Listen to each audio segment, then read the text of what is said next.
মা নামাজের মুসল্লার মধ্যে দাঁড়ায় নামাজ পড়তেছে।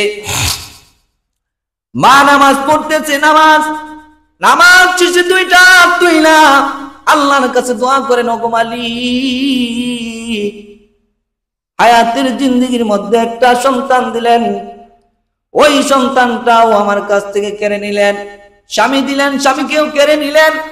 আমি জানি না আমার সন্তান এখনো জীবিত আছে কিনা, মৃত আছে আমি জানি না, কিন্তু আপনার কাছে একটা আরজি, হায়াতের শেষ সময়টার মধ্যে আমি আমার সন্তানকে আমি দেখতে চাই।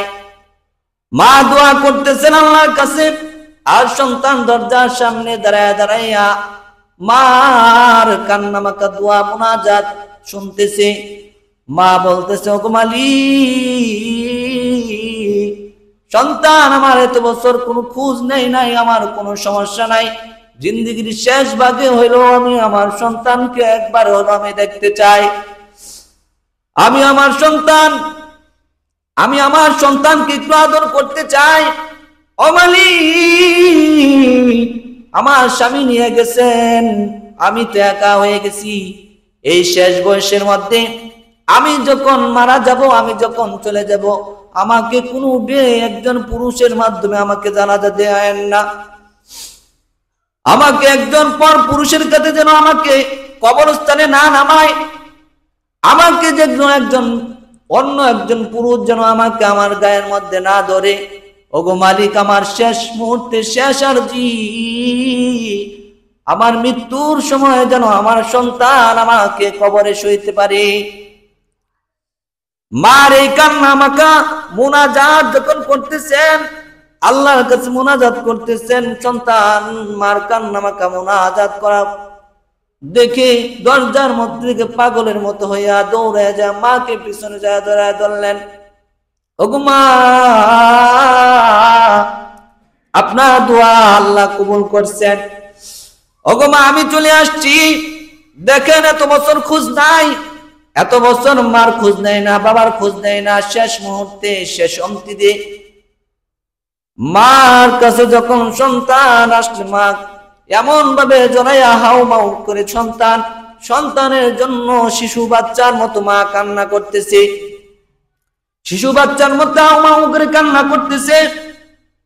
আমার কোনো আফসোস নাই, আর কোনো আফসোস নাই, এত বছর আমাকে জিজ্ঞাসা করো নাই, এত বছর কোনো আমার খবর রাখো নাই, শেষ মুহূর্তে যে আমি মরার কালে তোমার হাতে যে আমি মৃত্যুবরণ আমার যে কবরের মধ্যে রাখতে পারবা, এই জন্যই আমি সব থেকে বেশি খুশি।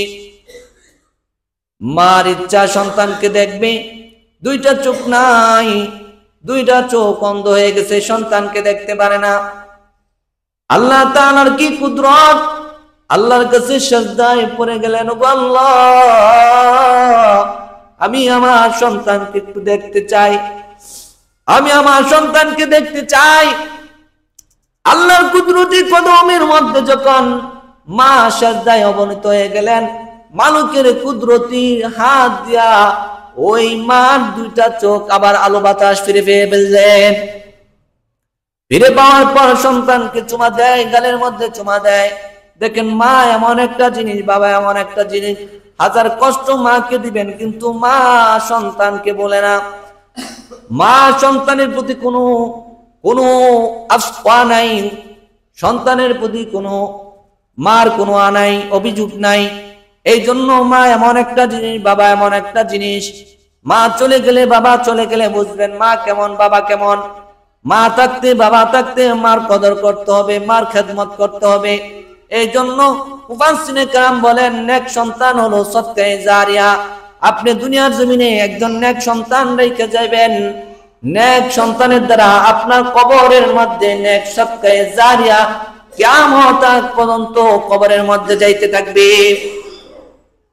এই জন্য নেক সন্তান দুনিয়াতে রেখে যাওয়া, এমন কোন সন্তান দুনিয়াতে রাখবেন না, এমন ভাবে প্রতিষ্ঠিত করবেন না যে সন্তান আপনার খোঁজ খবর নিবে না, আপনার জন্য দোয়া করবে না। দুনিয়ার জমিনে সন্তান যদি কোনো গুনাহ করে, সন্তান যদি দুনিয়ার জমিনে কোনো গুনাহ করে, তাহলে এই সন্তানের গুনাহগুলা মা বাবার কবরের মধ্যে অটোমেটিক যাইতে থাকে, আর মার কবরের মধ্যে আযাব হইতে থাকে।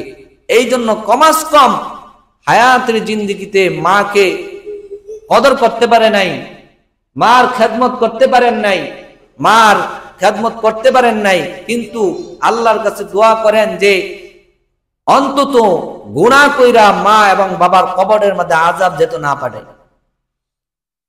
আমার কারণে যেন আমার মা আমার বাবা যেন কবরে আযাবের শিকার না হয়। এই জন্য নেক সন্তান হলো সদকায়ে জারিয়া।